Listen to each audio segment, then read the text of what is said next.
All right, I want to welcome on our next guest. We got Jordan Raanan, ESPN Giants reporter. Jordan, how's everything going now? I know it's kind of a crazy time going on. How are you managing? Hey, like everybody else, we're just staying home, getting by, and doing what we can, and thanking our lucky stars that we're healthy, right? I mean, that's in the big picture. That's the important part here. So, yeah, it's a crowded house here at the Raanan household. There's two little ones, one who's 9 and one who's 9 months. So, me and my wife are both working, so it's a big juggling act.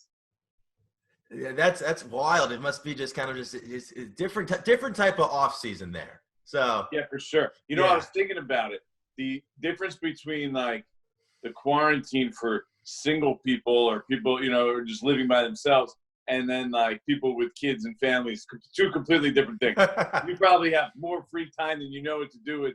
You can go read, you can pick up new hobbies. It's not so easy when you have a family and you're all in one house and you're all there all the time. So it's a totally different quarantine for people in different parts of their life. Absolutely, yeah. And I know you're saying you're kind of picking up some teaching hours in addition to your full-time gig already. So yeah, that's right. I mean, hey, you gotta step in. Someone's got to teach this fractions and long division and that kind of stuff. So it's my job. That's awesome. And then flipping over to football. So we're about a couple of weeks removed from the draft, and Giants, they heavily invested in the offensive line. Do you think that was by design, or do you think that was just kind of how the picks played out? No, I mean, I was looking recently, I think it was yesterday, at where all the Giants' money is invested, right, in regards to their salary cap and just in general. And you look at it, and they're not invested at pretty much any position financially a lot, except for the offensive line and defensive line. Like they're only in the top 10 of any position. Those are the only two positions they're pretty much in the top 10 on. Maybe running back, they're close. So that's an organizational philosophy. Dave Gettleman, that's what he believes in. Joe Judge kind of aligns with that, where you got to be good up front, you got to be physical, you got to be big. And so this is a thing. This is what the Giants have been trying to do for years. I mean, all these other teams in the NFC East that they've basically taken advantage of it.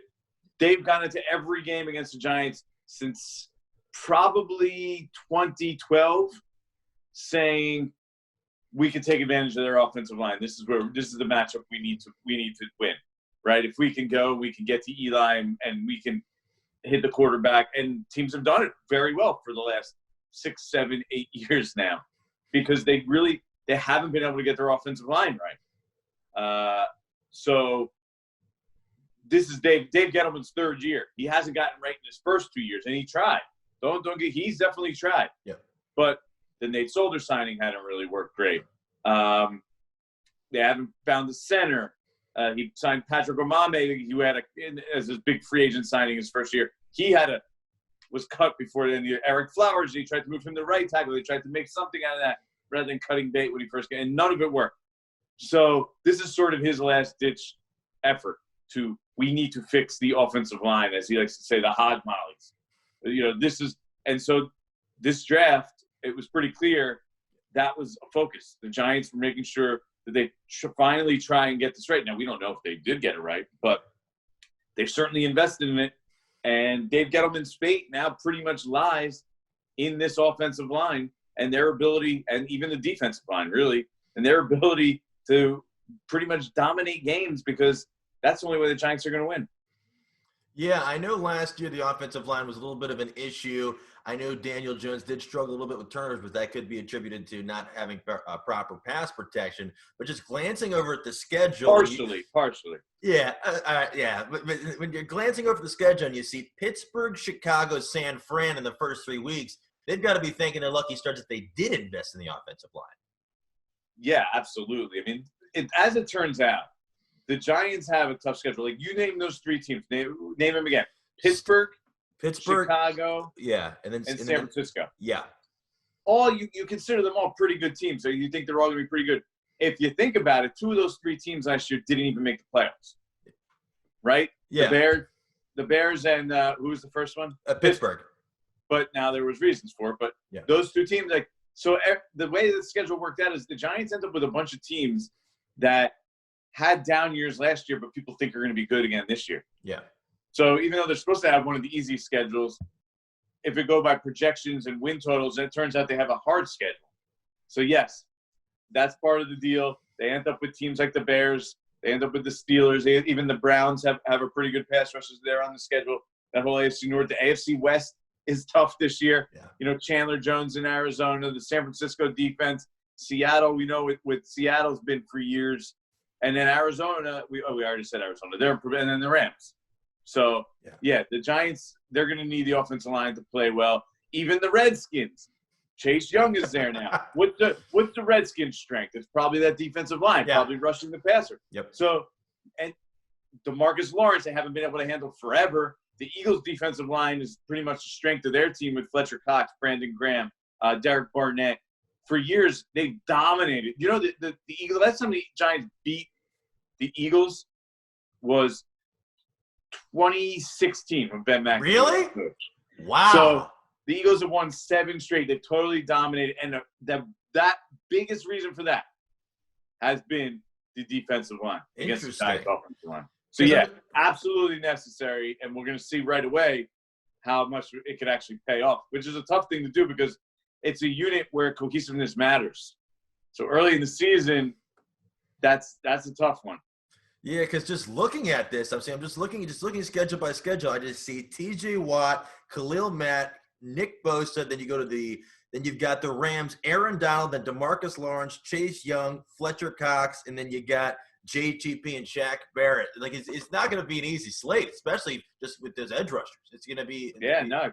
Hey, they're going to have to be good. Andrew Thomas is going to be tested early, which is not the greatest thing in the world because the reality is even when you're drafted that high, even as an offensive tackle, even when you're an all-world offensive tackle, year one is the learning experience. If you're an average tackle, even as a top 10 rookie, that's pretty good. Yeah. I mean, it is so rare to have a high, a top 15 tackle in the NFL as a rookie. It's almost unheard of at this point with the way the offensive line play is and what they do in college and have to then come and basically learn an entirely new game. Because, places like Texas Tech and Washington State, they don't even run – their tackles don't even put their hands on the ground ever. Now, Andrew Thomas did, so he'll have an opportunity. But still, he's going to be tested, and they need Nate Solder as well at the other side to play better because the reality is he hasn't played well his first 2 years with the Giants. And then looking over at Daniel Jones, I think he's got very talented weapons in his arsenal. You got Slayton, you got Golden Tate, you got Sterling Shepard. Hopefully you got a healthy Saquon Barkley and a healthy. That's a big one. And the tight end. I'm blowing like the tight end. Evan Ingram. Evan Ingram. I haven't seen him in a while. If they're talented, if they're healthy and they're kind of stacked and ready, I think they can score with the best of this league. Because last year they could, and especially with solid pass protection, I think they can keep up. Or what are you excited to see from Daniel Jones in year 2? Yeah, you're excited. First of all, the number one goal is to limit the turnovers. Yeah. I mean, the turnovers were exorbitant last year. They were off the charts. Just way too many. The fumbles were silly. And, yes, like you mentioned before, some of that was the offensive line, and it wasn't good. But a lot of that also was Daniel Jones. He didn't do a great job of protecting the ball. And he's got to do a better job at that. He's got to get a better feel in the pocket. That's the one concern you probably have about him. Is his feel in the pocket going to improve? It's got to. And that, when you talk to people around the league, they say that's the one thing that concerns them. Like you see from Daniel Jones, you saw enough this past year to think, all right, there's something there. There's a lot to work with. The one part is, and some people think it's innate, that ability to feel the pocket. He didn't have it last year. He didn't have it consistently. It was a problem.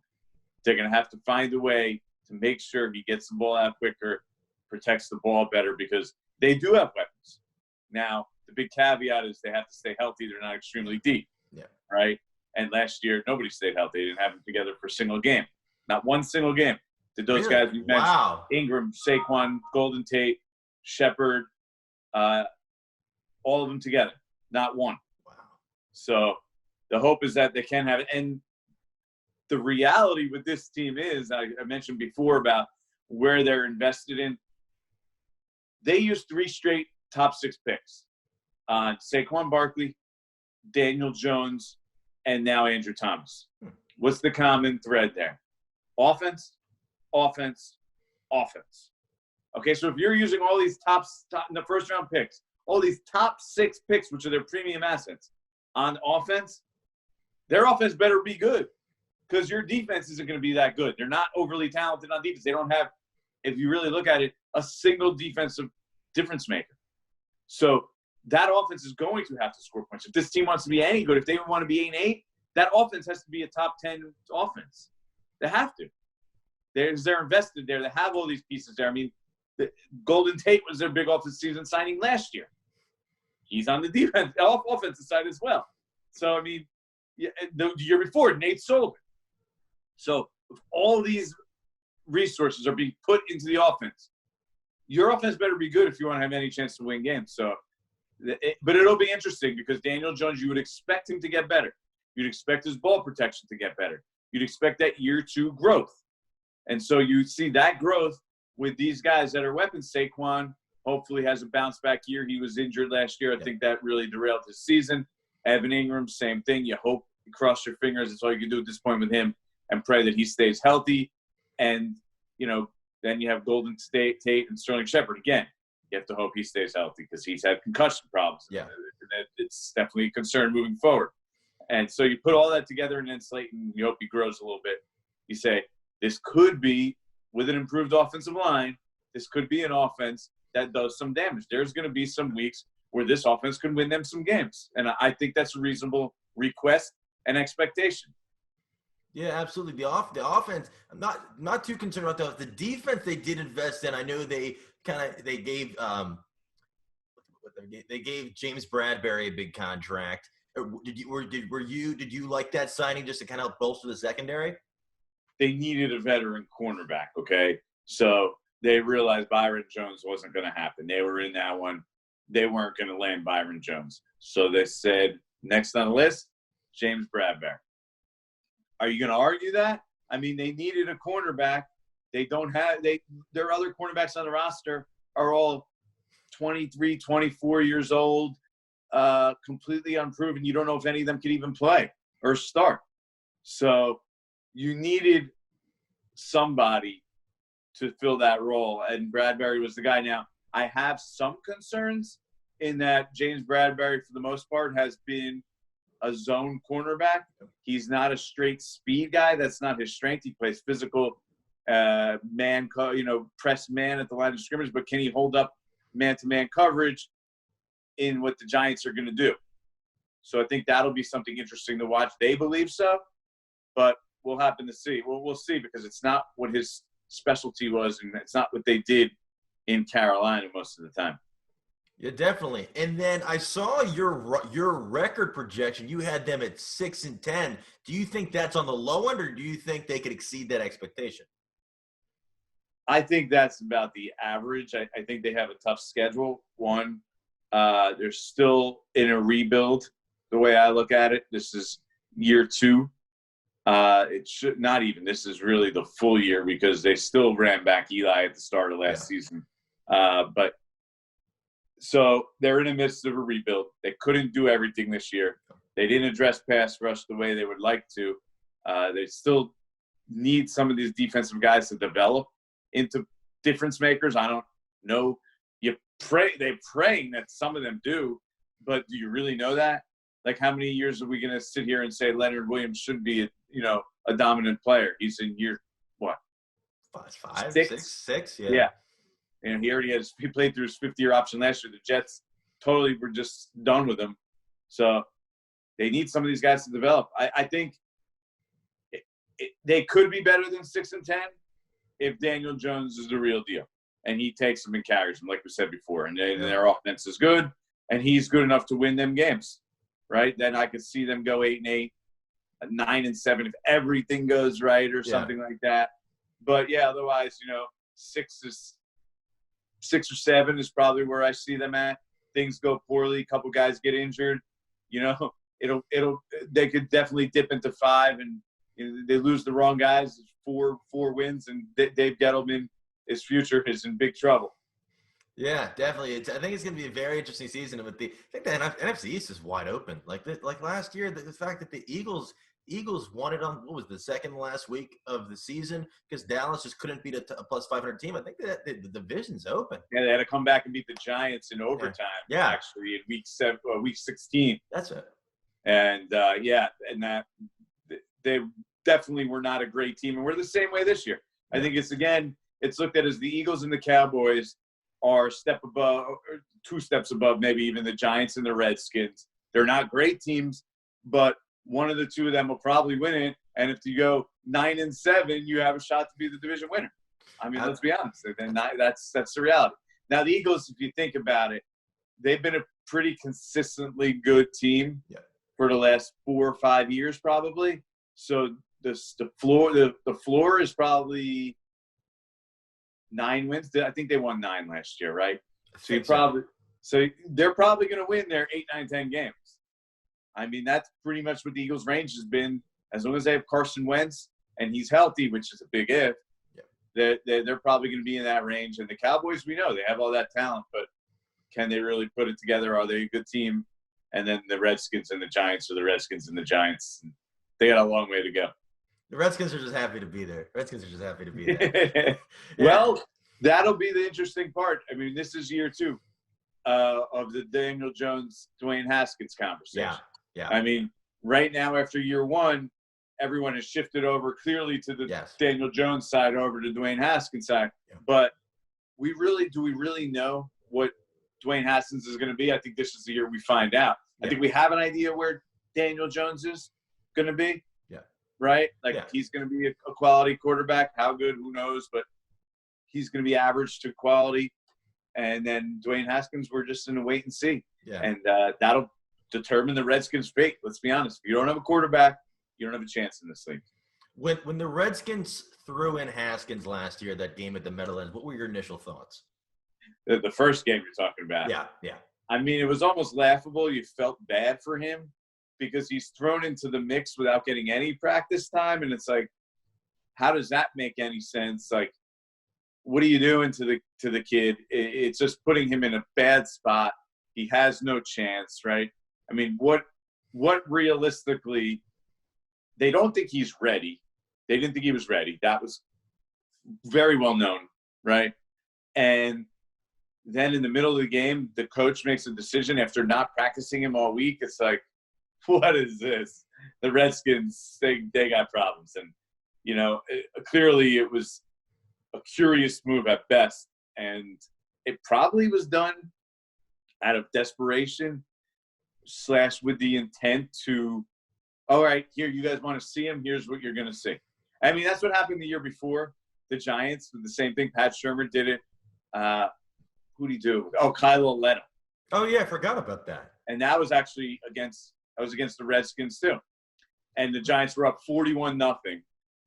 And so he puts Kylo Leto in at the end of the game, just because, it was at that time, it was 40-something to 14 or whatever. The Giants completely blew him out. And this is late in the season.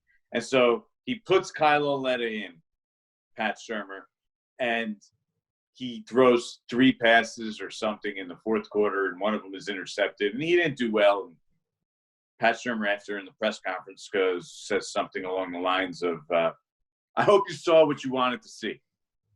And it's like, did you just throw him in there with the intention of him flopping, of not doing well? Because everyone was pushing him. The season was over. They had a bad record. Why are you still playing Eli? Just take a look at the young guy.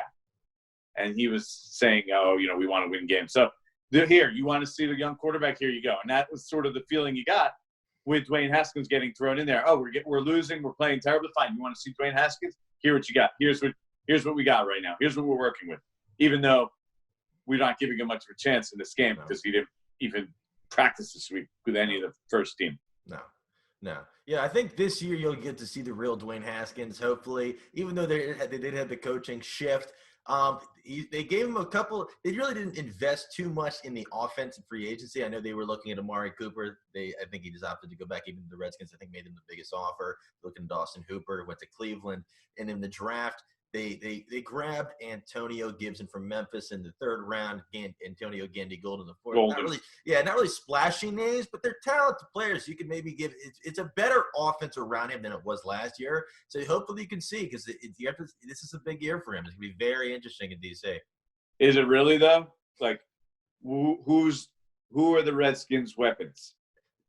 Terry McLaurin, 85-year-old Adrian Peterson. Darius Geis, if he can stay healthy. You got. They don't have a top running back. No. They don't have a top tight end anymore, which they had at least several years back. They haven't had that for a couple of years now, but at least when Jordan Reed was healthy, they had that. They got right? Richard Rogers. Okay, I mean, you want to count him as a top tight end? That's big catch. That good catch for the Lions a couple of years ago. So he did. Richard Rogers has had his moments, but I'm talking premium players at their position. Yeah. Where do the Redskins have him? McLaurin. Is he really a premium player? Is he? I mean, we don't know. No. He had a great rookie year. Yeah. There's a lot of promise there. But I'd feel a lot better right now if I had another fully established, really good receiver alongside him, especially when I don't have that dominant tight end. I don't have that dominant running back. They're still lacking weapons. It's still going to be a problem, and they're only going to go as far as what that offense could give them. Yeah. I mean, I think they're going to have some trouble scoring points. I mean, I know Trent Williams wasn't there last year, but he's not there anymore either. No. Right? So this team has ways to go. They're also in a building process, and they couldn't get everything done this offseason, and I think that offense is going to show at times. Yeah, so they hope the defensive line can carry him, but they can only carry you so far. Your offense, you need to see something.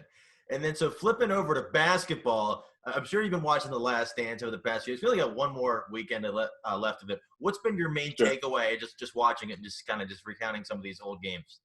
Well, first of all, let me tell you this. It brings up a lot of bad memories because I grew up a diehard Knicks fan. As you can see, that's like a 30-year-old Nick towel almost. I was wondering what that was. I was looking at it.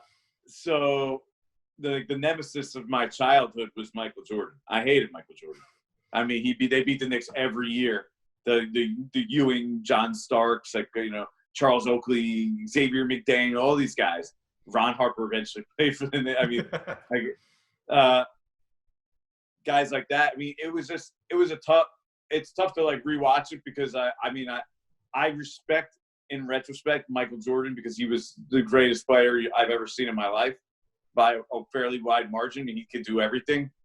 But at the same time, he isn't the most likable person. I mean, I think I could watch this and see it and be like, okay, you see what Michael Jordan is. I mean, he has this pristine image, and then, this is what he is on the side. He is a cutthroat. Yeah. He'll do anything to win, which that's fine. I mean, but as somebody who grew up a Knicks fan, I didn't like it then, and then you're watching it now, and it's sort of bringing back memories. But, I mean, those Bulls teams and Michael Jordan in general, I think the younger generation, you yourself you probably didn't realize how good he was. I mean, he dominated in every way you could think of it, and he would fit in any game. People are like, oh, how would he do now? He'd do fine now. He trusts me because he could do anything. He could shoot threes if that was a big part of if that's what they wanted him to do. But that wasn't a big part of the game back in the day. He could do that if he practiced that and that was part of his thing. I mean, you see his jumper it's pretty. I mean, his jumper is perfect. He was incredibly athletic. He was amazing on defense. He was so good on defense, but because they wanted to save his efforts for what he was able to do on offense, because he was such a big part of their offense, they would always have for a while at the end, a bigger point guard, the Ron Harper types of the world. So that guys like Ron Harper could then go guard, the other team's best guard. And Michael Jordan wouldn't have to use all his efforts. But then in the fourth quarter, when things got serious, then Michael Jordan would switch over and start guarding, the Kevin Johnsons of the world. They were playing the Suns back in the day. Or then he would go and guard even John Stockton. This is how good he was. He was awesome on defense. He was one of the best defensive players in the league. If they used him that way. Like, he could have been the defensive player of the year. Like, but his job was he didn't need him to score 30 points a game. So there really wasn't anything he can't do. And it's interesting to see this younger generation who thinks that, like, LeBron is, is comparable or better than Michael Jordan, which I think is kind of silly because – and I love LeBron, don't get me wrong, but we're comparing, like, the best of the best. Yeah. And LeBron has had some big spots where he came up very short. Yeah. Right? I mean, he's also had some spots where he came up huge. Yeah. But he's had spots in his career where he came up short. When you look at Michael Jordan, aside from early in his career when his team was the inferior team and he couldn't go to the top, but once he was there and they had everything set up, he was going to win pretty much every year. Every year he played for 6 straight years, they won a championship, right? Aside from the year he took off to go play baseball, and then the year he came back midway and they lost to the Magic. Yeah. But for 6 straight years, they won the title every single year, and he was the guy. Like, there's no, like, Scottie Pippen was a great player, but it wasn't like they're co-ones. No, Michael Jordan was the one. Yeah. Scottie Pippen was the 2. His job was to do all the other stuff. He sort of played like the point forward, kind of like LeBron does now. So, yeah, to me, it's interesting going back and watching it and hearing that the younger generation now, what they think when they see Michael Jordan and the killer that he was. I mean, he was an absolute killer. There's legendary stories about the guys try to talk trash or get under his skin, and then it comes back to bite you in the ass because Michael Jordan would just crush you from there. Like, you couldn't say anything to him because he was like that story they told about Bradford Smith. And it blows my mind. It blows my mind. It's unbelievable. They're literally he literally made it up. Basically, this guy's career was over in the next 12 months. Literally just made it up to psych himself up. Somebody said it great. For Bradford Smith, he had to do that for a guy like Bradford Smith. He could crush this guy. It's the same way he was like Scotty Burrell, like they showed him doing in practice. He was toying with the guy. It's wild. They said, thank God MJ was good at basketball because if not, he would have been a serial killer. This guy was insane. They're literally like, it's unbelievable. And then flip it. And then for the basketball this season, I know there's been kind of some rumors, speculation. Do you think we'll see the NBA come back, or do you think they're just going to wait until next season?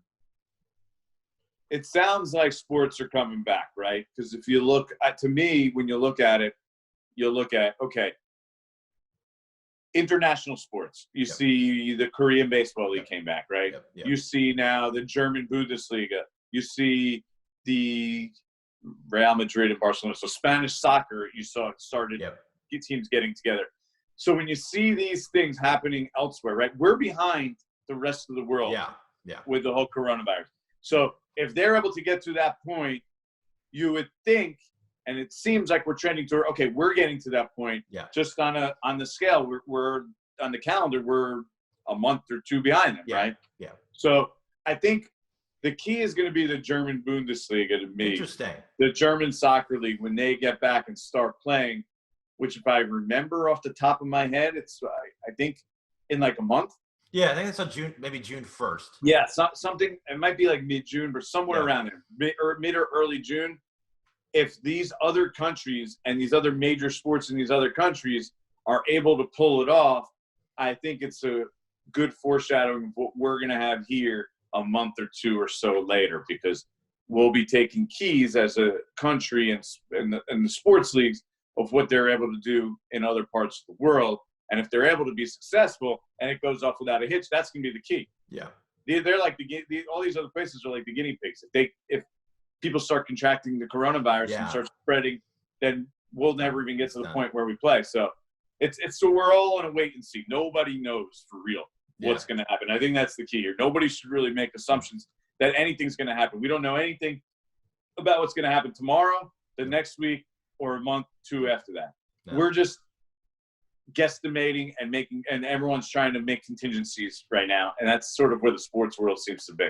Yeah, because it's been 2 months. I think just a lot of people just having optimism, which is good. I think it's a time to kind of despair like this, just having optimism. And then if it doesn't work, they try it. I'd rather them try and fail than to not even give it a shot. If it's safe to try. If it's safe, you don't want them to try and fail and cost lives. That's true. That's true. So it's safe. It's true. That's the fine line you're walking here, right?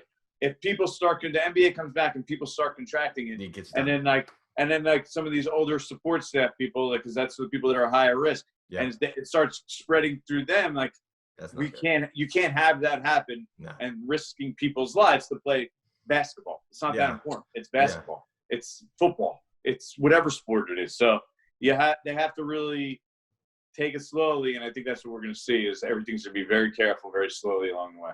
I wonder if they'll have some like the older head coaches just kind of be at a remote location, just Skyping into the players and screaming at them from like an iPad. Yeah, I don't think that's going to go. It's either going to be all in or not at all. Yeah. I would be surprised if it works any other way. I mean, you have to be able to keep everybody safe, and that's the thing. That's the thing people overlook. You say, okay, if they come back in football, they have all these players. No, they don't just have all these players. Yeah. They have a 90-man roster, right? Then they have staff. They have coaches. They have football operations. They have all these people that are there to help make things happen. Like there's so many people. You're talking about another 90. There's 90 players. Then you're talking about another 50, 60 people easy. Yeah. So then you're talking about 140, 150. You bring in media, 160 if they did that. Per team. Per team. That's the thing. Per team. Yeah. Exactly. So you bring all these people together. This isn't like a small crowd. Even though basketball, you only play 5 people on a court. There's 12, 4. I don't know what the rosters are these days because they have 15, 12, guys they bring up from the two-way deals and all. It used to be 12. Now it's like, let's say 15 players on a roster. But then there's a coaching staff. Yep. Then there's the equipment staff. Yep. Then there's the medical staff. Yep. Now you're talking, okay, can we really get 40 people together? 40, 50 people together, officials. And then 40, 50 people per team. And then you're talking about 2 teams playing. You're talking about 100 people. Can you put that many people together and be safe? Yeah. I don't think anybody knows yet. Yeah, it's just a wild time. It's a wild time. But this has been a lot of fun. I know you're really, really busy, especially, you're a part-time teacher now. You got all the stuff with the Giants going on. But I just wanted to thank you again for speaking for a minute. And then how can people find you on social media if they don't already follow you? Jordan Raanan on Twitter. That's JORDAN RAANAN. I know I have a lot of vowels in that. So you can find me there. Jordan Raanan ESPN on Instagram. Really, I use my real name, so you don't have to find any phony handles or usernames. So.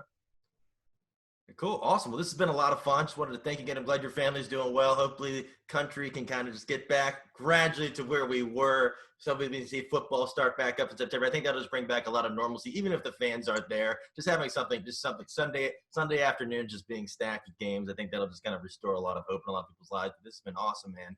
Thank you so much again. And just stay safe out there, you and your family. This has been awesome.